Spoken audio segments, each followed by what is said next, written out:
जीवन उत्साह न्यूज पर आप सब लोगों का बहुत बहुत स्वागत है। और जैसा कि हम आपको अब हिमाचल प्रदेश की राजनीति के सफर में लेकर चल रहे हैं और अब हिमाचल प्रदेश में राजनीतिक गतिविधियों का जो दौर है वो लगातार बढ़ता हुआ दिखाई दे रहा है। ये हाल ही में जो उपचुनाव हुए हैं इसमें एक ऐसी राजनीति में गर्मी सी पैदा कर दी है कि अब हर व्यक्ति इंटरेस्ट लेने लगा है राजनीति की तरफ।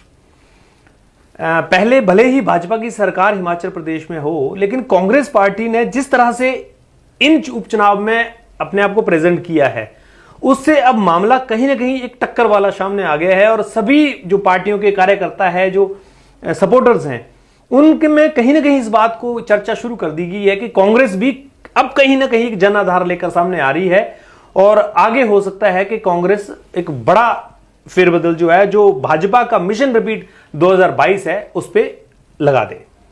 हालांकि इस बात को अभी जल्दबाजी में कहना एक नासमझी होगी, लेकिन जिस तरह से कांग्रेस के उपचुनाव हुए हैं उसमें जो उनको जीत मिली है वो कहीं ना कहीं एक संकेत है भाजपा की उन नीतियों के खिलाफ जो लोगों ने अपना जनाधार दिया है, उस जनाधार को समझने का।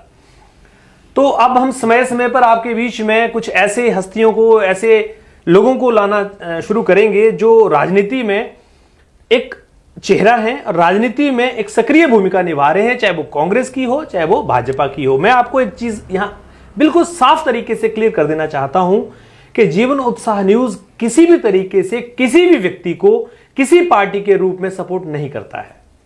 वो केवल और केवल उस व्यक्ति को सपोर्ट करता है जो समाज में चाहे किसी भी पार्टी से ज्वाइंट हो लेकिन सामाजिक बात करता हो।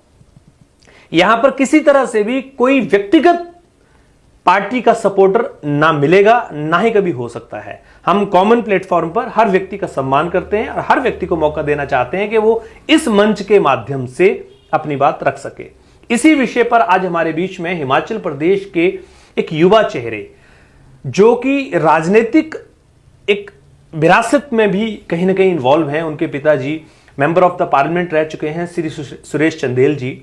उनके पुत्र हैं पीयूष चंदेल जी।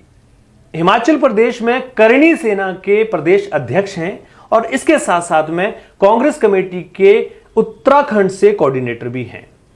हाल ही में उनको असम के चुनावों में वहां के प्रभारी के रूप में जिम्मेवारी मिली थी और हिमाचल प्रदेश में एक युवा चेहरे के रूप में अपनी एक अलग पहचान रखते हैं। अभी हाल ही में इन्होंने गौ हत्या को लेकर एक मुद्दा उठाया था, जिसको लेकर इनको काफी बड़े स्तर पर प्रशंसा मिली थी।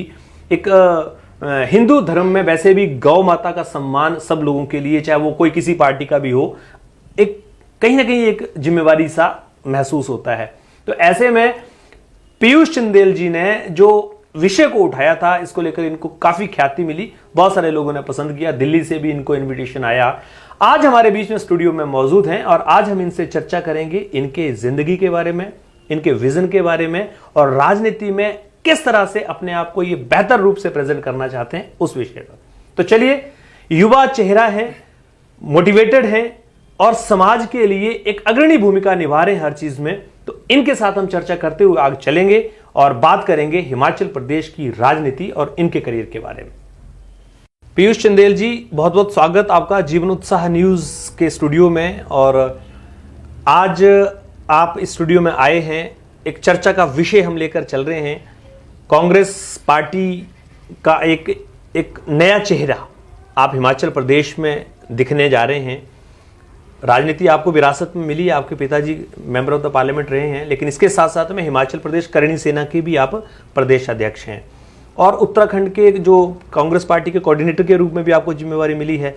शुरुआत हम इस बात से करते हैं कि अभी आप राजनीति में एक तरफ से एंटर ही कर रहे हैं, युवा सोच है और हो सकता है कि इस युवा सोच का आने वाले टाइम में युवाओं को एक बड़ा बेनिफिट भी मिले। किस तरह से अपनी बात को आप पहले शुरू करना चाहते हैं कि राजनीति में किस तरह से आप एंट्री करते हो हिमाचल के लोगों के लिए, हिमाचल के युवाओं के लिए, या हिमाचल की राजनीति में एक सक्रिय भूमिका निभाने के लिए तैयार हैं? सबसे पहले मैं जीवन उत्साह न्यूज़ का और आपका धन्यवाद करता हूं कि आपने मुझे यहाँ बुलाया और अपनी बात रखने का मौका दिया। जी सर। देखिए, मैं तकरीबन पिछले 3 सालों से लगातार फील्ड में काम कर रहा हूँ मैंने पूरे प्रदेश के अंदर हिमाचल करनी सेना के अध्यक्ष के तौर पे कार्य भी कर रहा हूँ, और पूरे प्रदेश के अंदर मैंने पिछले 2-3 सालों में एक युवाओं को जोड़ने का भी प्रयास किया अपने संगठन से, और सामाजिक मुद्दों को उठाने का भी प्रयास किया। जी। आप देखते हैं कि पिछले काफ़ी समय से मैंने इस प्रदेश के अंदर सामाजिक भूमिका निभाई है, जिसके तहत मैंने प्रदेश के अंदर आप देखेंगे जब एक गौ हत्या का मामला भी आया था, एक जी। गाय का जबड़ा जो विस्फोट के कारण खराब हो गया था, हमने उसमें भी अपनी सक्रिय भूमिका निभाई थी। प्रदेश के अंदर सामाजिक कार्य देखे तो हमने वस्त्र अर्पण अभियान भी पूरे प्रदेश के अंदर किए थे। ऐसे ऐसे अनेक हमने कोविड के टाइम पे भी हमारे पूरे कार्यकर्ताओं ने फील्ड के अंदर जाकर घरों घरों में जाकर लोगों की सहायता की, उनको ऑक्सीजन सिलेंडर तक पहुंचाने तक मदद की। तो निश्चित तौर पे, और यदि आप राजनीति की बात करेंगे तो मैं एक राजनीतिक परिवार से भी आता हूँ। मेरे पिताजी यहीं से ही हमीरपुर लोकसभा से 3 बार सांसद रहे हैं जी। और मैं भी छात्र राजनीति में सक्रिय रहा हूँ। मैंने छात्र राजनीति में मैंने चुनाव लड़े हैं, और प्रदेश ही नहीं, प्रदेश के बाहर भी मैंने अन्य प्रदेशों में भी कार्य किया है जी। और अभी हाल ही में मैं आसाम और उत्तराखंड में बतौर कोऑर्डिनेटर के तौर पर मैंने कांग्रेस पार्टी के लिए कार्य किया है और आगे भी अभी करूँगा। तो निश्चित तौर पे यदि कांग्रेस पार्टी को कहीं ना कहीं ऐसा लगा कि जिस तरीके से मैंने प्रदेश के अंदर जो कार्य किए, अपने सामाजिक कार्य के, जिस बेबाकी के साथ मैं पूरे प्रदेश के अंदर मुद्दे उठाता रहा, तो निश्चित तौर पे पार्टी भी कहीं ना कहीं राजनीतिक राष्ट्रीय दल ऐसे युवा प्रतिभाओं को पहचानती है। और मैं धन्यवाद करता हूं कांग्रेस पार्टी के शीर्ष नेतृत्व का, जिन्होंने मुझे मेरी प्रतिभा को सराहा और मुझे प्रदेश ही नहीं, प्रदेश के बाहर मुझे अन्य, आसाम देखते हैं हिमाचल से बहुत दूर है जी, अलग परिस्थितियां हैं, अलग वहाँ पर कल्चर है, अलग भाषाएं हैं। तो ऐसी जगह मुझे कार्य करने का मौका मिला, तो और अभी उत्तराखंड में मैं कार्य कर रहा हूँ, तो ऐसे अन्य राज्यों में कार्य करके एक अनुभव इकट्ठा कर रहा हूँ जी, ताकि आने वाले समय में वही अनुभव मुझे जो है अपनी राजनीति के लिए इस हिमाचल प्रदेश में एक, मैं ये चाहता हूँ कि मेरे जैसे और ऐसे युवा हिमाचल प्रदेश से आगे आएँ जो इस तरीके की सक्रिय भूमिका हिमाचल में कर सके। अच्छा पीयूष जी, अभी आपका एक समझिए एंट्री है पॉलिटिक्स में एक सही ढंग से, हिमाचल प्रदेश के एक युवा चेहरे के रूप में भी आप कहीं ना कहीं इन्वॉल्व हो रहे हैं। भाजपा की जो आज के समय की नीतियां हैं, अगर उनको आपको कहीं किसी तरह से कटाक्ष करना हो, हिमाचल प्रदेश एक कांग्रेस के एक युवा चेहरे के रूप में, तो किस किस चीज को आप देखते हैं कि भाजपा यहां चूक रही है और इन गलतियों के साथ में जो कांग्रेस बेहतर प्रदर्शन कर सकती है अगले चुनावों में?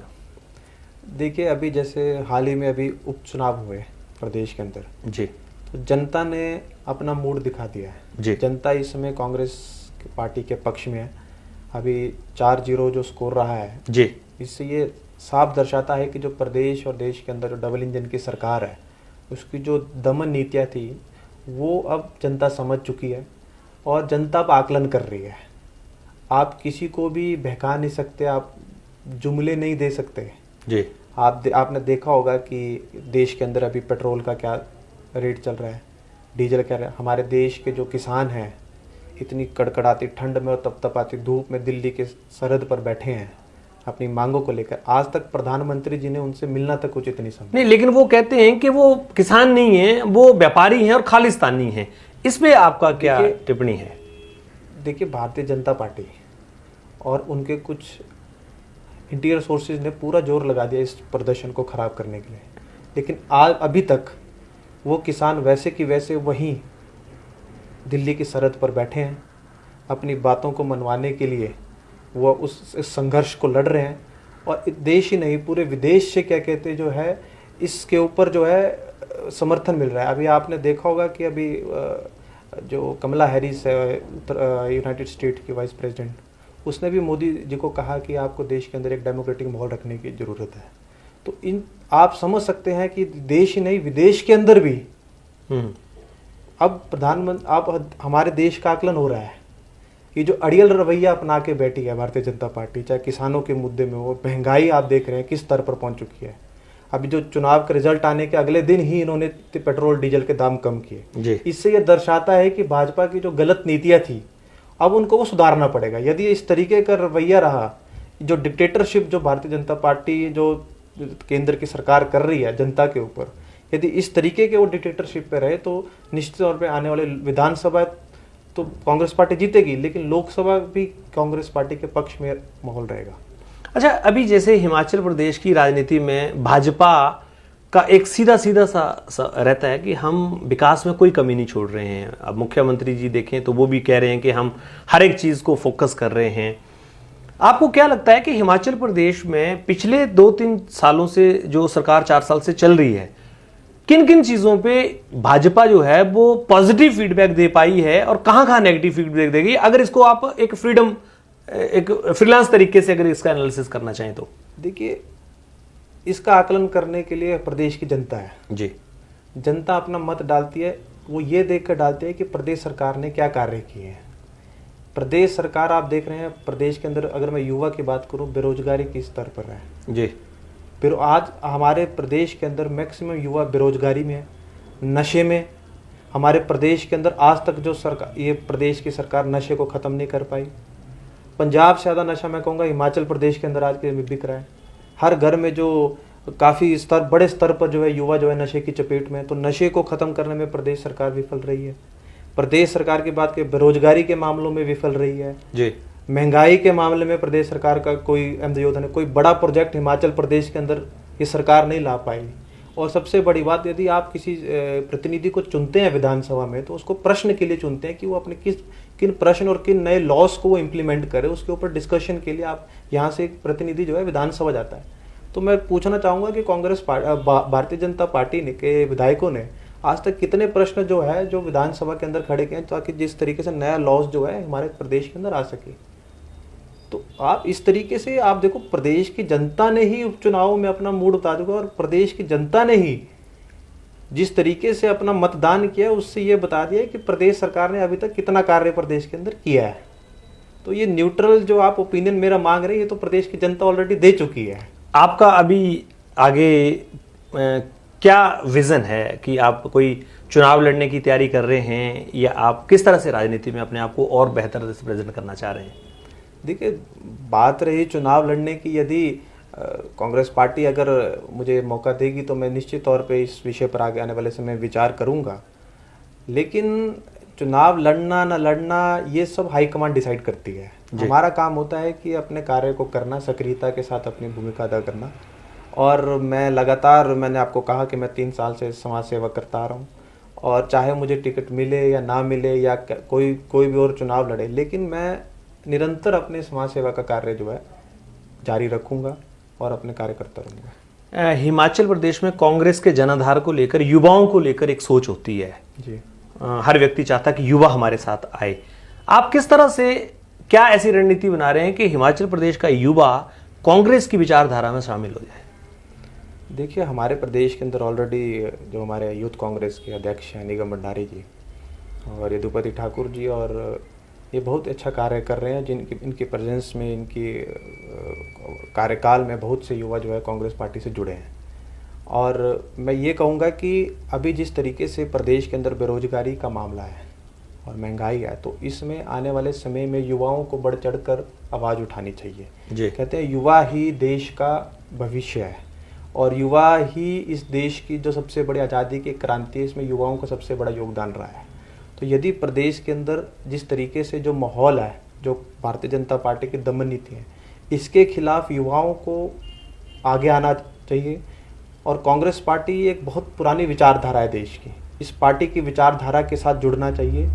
और निश्चित तौर पे हम जब इस बड़े स्तर पर जब इन मुद्दों को उठाएंगे, जैसा कि पहले भी हमने उठाया, युवा कांग्रेस ने और अन्य युवाओं ने प्रदेश के अंदर अपनी आवाज़ उठाई, जिसका नतीजा था कि उपचुनाव में कांग्रेस पार्टी के पक्ष में वोट डाला। तो निश्चित तौर पे निरंतर हमारा प्रयास आगे रहेगा और इसी तरीके से युवा और सक्रियता के साथ अब हमारे साथ जुड़ भी रहा है और आने वाले समय में निश्चित तौर पे युवा अपनी अहम भूमिका अदा करेगा। हिमाचल प्रदेश में भाजपा ने एक नारा दिया है, मिशन रिपीट 2022 जी। अगर इस नारे को आपको डिफाइन करना हो केवल 10 शब्दों में, तो क्या कहना चाहेंगे? देखिए, मिशन रिपीट आप 2022 है, वो होगा उपचुनाव का। जो अभी उपचुनावों में जो रिजल्ट आया है, ये वो मिशन रिपीट होगा। इससे ज़्यादा नहीं कहूँगा क्योंकि जनता अपना मूड बना चुकी है और जिस तरीके से जयराम सरकार पूरी तरह से फेल हुई है, हर क्षेत्र में जयराम सरकार पूरी फेल हुई है, आप सब जानते हैं जो अभी मैंने मुद्दे डिस्कस किए। तो मिशन 2022 मुझे नहीं लगता है कि कहीं दूर दूर तक कहीं नज़र आ रहा है, लेकिन कांग्रेस पार्टी 2022 के विधानसभा के चुनावों में निश्चित तौर पर बहुमत के साथ प्रदेश के अंदर आएगी, इस बात को मैं विश्वास दिलाता हूँ। जी पीयूष जिंदल जी, आज हमने आपसे चर्चा की, आप हमारे साथ इस चर्चा में बने, क्योंकि मुझे लगता है कि आगे आपके साथ बहुत सारी चर्चाएं हमारी होती रहेंगी और लगातार जब चुनावों का वक्त 2022 का रहेगा तो विधानसभा चुनावों में आप जैसे नए चेहरों की आवश्यकता भी पड़ेगी, ताकि वो सरकार की और जनता की बीच में जो तालमेल है उसको बनाए रखें। आपके भविष्य की शुभकामना करते हुए हम आपको ये शुभकामनाएं दे सकते हैं कि आप बेहतर करें अपनी ज़िंदगी में, जो आपके ड्रीम्स हैं, जो सपने हैं, जो इच्छाएं हैं, वो आपकी पूरी हों। आप इस स्टूडियो में आए आज इस चर्चा पे, आपका बहुत बहुत धन्यवाद। बहुत बहुत धन्यवाद, और मैं आपका भी धन्यवाद करता हूं जिस निष्पक्षता के साथ आप पत्रकारिता करते हैं। मैं बहुत समय से आपके चैनल को फॉलो कर रहा हूं जी, और आप ऐसा नहीं ऊपर, आप बड़े ग्राउंड से मुद्दों को उठाते हैं जीवन उत्साह न्यूज़। तो मुझे बहुत विश्वास है कि जीवन उत्साह न्यूज़ आने वाले समय में इस प्रदेश के अंदर बहुत नई ऊंचाई छुएगा, और आपकी निष्पक्ष पत्रकारिता ही मुझे लगता है कि आपका चैनल का और आपका आने वाला उज्जवल भविष्य आपका तय करेगी। जी धन्यवाद पीयूष जी आपका। जी धन्यवाद। दोस्तों, आज हमने आपकी मुलाकात कराई हिमाचल प्रदेश के एक युवा सोच, युवा चेहरे पीयूष चंदेल जी की, और कांग्रेस पार्टी में काफ़ी मेहनत कर रहे हैं, काफ़ी अपने आप को सिद्ध करने के लिए जो एक व्यक्ति को करना चाहिए वो पूरा रूप से करने का प्रयास कर रहे हैं। और इसी तरह की चर्चाओं में हम आपको लगातार लेकर चलेंगे। यदि आपने अभी तक जीवन उत्साह न्यूज़ को फॉलो नहीं किया है तो प्लीज़ आप कर लीजिए, क्योंकि ये राजनीति में या किसी स्तर पर भी जहां एक व्यक्ति को एक मंच की आवश्यकता रहती है या किसी जानकारी की आवश्यकता रहती है, ये निष्पक्ष रूप से आपके काम आएगी।